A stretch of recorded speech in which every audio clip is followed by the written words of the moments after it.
Gizakia izaki sexuduna da. Hau da, organo sexualekin jaiotzen da. Bakoitzak, sexudun izatearen baldintza hori modu batean zein bestean bizi du, eta horri sexualitate deitzen diogu. Baina, zenbat sexualitate modu dago? Ikus dezagun, horretarako lau kontzeptu argitu nahi dizkizu.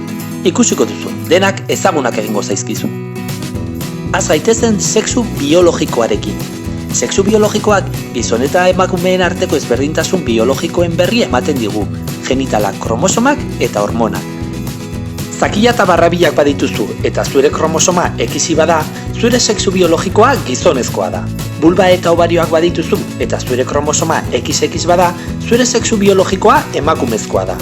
Jaiotzean, bai eta lehenago ere, zure sexu biologikoari erreparatzen diote gizonezkoa edo emakumezkoa zeran esateko, eta horrela izen aukeratzen dute.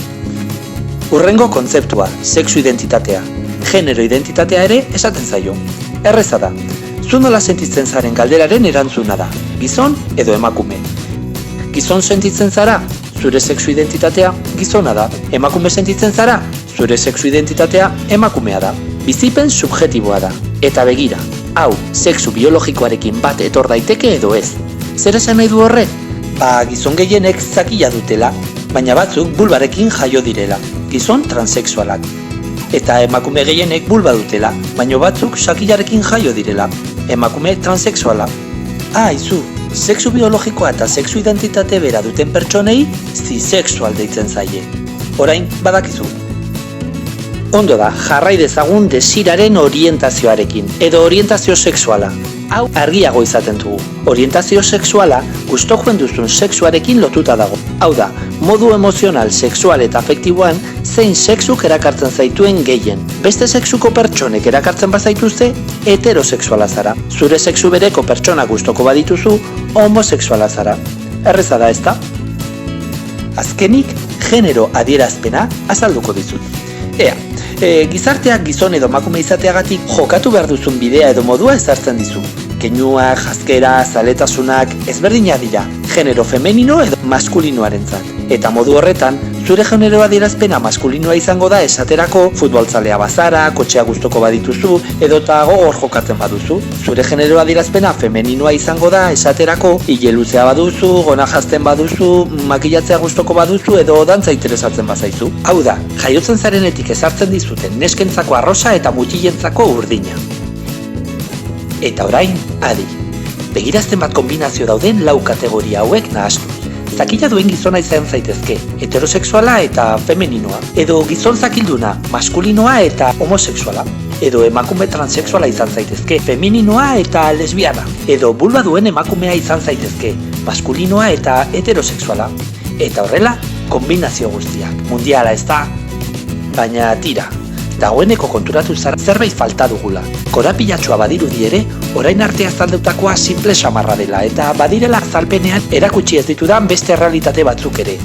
Eta hala da, orain arte azaldu dizudana sexu sistema bitarra baita. Kategoria bakoitzeko bi errealitate. Baina ikusiko duzun bezala, giza izaera asko anitzagoa da. Beraz, adi, jarraian esango dudanak, zer den benetako aniztasuna aditzera ematen dueta. Gogoan alduzu sexu biologikoari buruz esan dizudana, gizonek zakila, barrabilak eta X kromosoma dutela, eta emakumeek bulba ovarioak eta XX kromosoma? Begira, behar bada ez zenekien baino pertsona askok, jaiotzetik duten sexu eta ugal anatomia ez dator bat sexu sistema bitarraren kontzeptuarekin. Batzuk, bisexuen ezaugarriekin jaiotzen dira, aldi berean maskulinoak eta femeninoak diruditen genitaleekin, edo guztiz maskulinoak edo femeninoak ez diren genitaleekin. Edo XX kromosoma duten pertsonak, edo X0 kromosoma dutenak. Pertsona hauek guztiak intersexual izenaren barne hartzen ditugu. Eta sexu identitatea? Ni emakume edo gizon senti naiteke, baina adi, badira identitatea sentitzeko beste modu batzuk ere. Jarraian esango dizudana, oraindik berria izan daiteke zuretzat, baina pertsona askok ez dute bere burua gizon edo emakumetzat hartzen. Azalduko dizut. Zenbait pertsona aldi berean gizon eta emakume sentitzen dira, bi generoko pertsonak dira. Beste batzik soilik neurri batean sentitzen dira gizon edo emakume. Demigenero deitutakoak dira. Eta beste batzuek ez dute bere burua ez gizon ez emakumetzat jotzen. Agenero bezala ezagutzen zaie. genero jariak orderitzenak denbora batez gizon eta denbora batez emakume sentitzen dira. Eta batzuek ez dute bere burua ez gizon, ez emakume, ez agenero hartzen. Hirugarren sexuko pertsonak dira. Harritu zintezkeela esan dizut, oraindik agerian ez dauden errealitateak dira eta. Baina begira, etiketa ez da garrantzitsua. Garrantzitsuena, sexu identitatea emakume eta gizon izatetik harago doala da, dimentsio asko zabalago eta nitzagoa sortu. Orientazio sexualaren dimentsioa ziur ezagutzen duzula. Gizonek edo emakumeek erakarri zaitzakete, baina gertaliteke bisexuek erakarrita sentitzea. Eta gertaliteke sexu batekiko edo bestearekiko indar handiagoz edo gutxiagoz bizitzea. Bai eta zure bizitzan zehar sexu batekiko eta bestearekiko duzun erakarpen hori aldatzea ere. Hori da bisexualitatea bere dimentsio zabalean. Baina harago joan beharra dago. Izan ere, pertsona gustoko izan ditzakezu bere sexua eta generoa edozein izanik ere. Horri pansexualitatea deitzen zaio. Edo baita inongo sexuk ez erakartzea ere, asexualitatea. Hori bai, horrek ez du esan nahi maitasunik ezin dezunik sentitu, honek guztiak orientazio sexualaren nolabaiteko hirukia sortzen du, eta aukera guztiek tokia dute. Non kokatzen duzu zure burua? Azkenik, gauza bera gertatzen da genero adierazpenarekin. Aukerak anitzak dira. Jakina da ez dagoela soilik femenino edo soilik maskulinoa den pertsonarik. Gehienok, gustu, interes, zaletasun eta jazkera ditugu femeninoagoak edo maskulinoagoak. Niri adibidez, azkazalak margotzea gustatzen zait.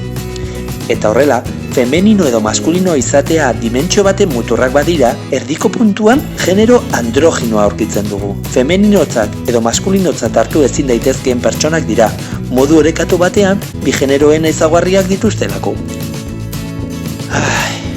Eta hori da dana. Beno, ez, orain, benetako sexuanistasuna ulertu ahal izateko dena konbinatu beharra dago. Sexu biologiko, sexu identitate, orientazio sexual eta genero adierazpen mota bakoitza bere dimentsioan konbinatu egiten dira sexuanistasuna aberatsa sortuz. Hasierako galdera zoroitzen zara? Munduan 7.000 milioi pertsona baino gehiago gara. Eta orain bai, esan dezakegu, pertsona bakoitzaren sexualitatea ezberdina dela. Beraz, nork bere sexualitatea du. 7.000 milioi sexualitate baino gehiago.